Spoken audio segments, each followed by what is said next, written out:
Towards the end of Mark chapter 9, Jesus and his disciples are traveling to Capernaum. And along the way, the disciples are having this argument with each other. When they reach the house, Jesus sits down with them and asks them, "What were you arguing about along the way?"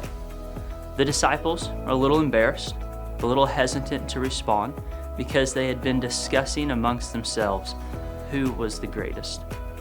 So then in verse 35, it says, Jesus sits down with them and he calls the 12 and says to them, "If anyone wants to be first, he must be last of all and servant of all."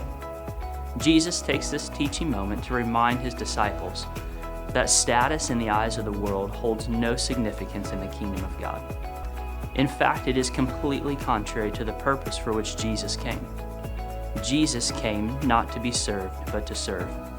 Jesus did not consider equality with God something to be used for his own advantage. Jesus took on the form of a slave. Jesus became obedient to the point of death.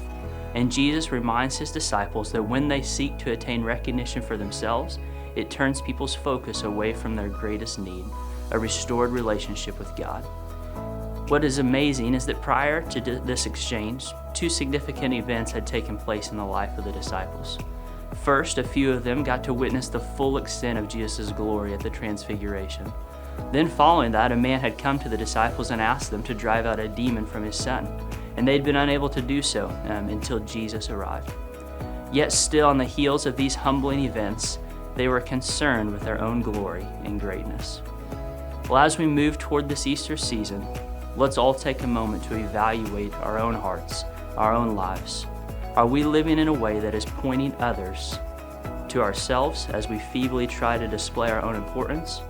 Or are we serving others, making less of ourselves and pointing people to the one who is truly worthy of glory, King Jesus?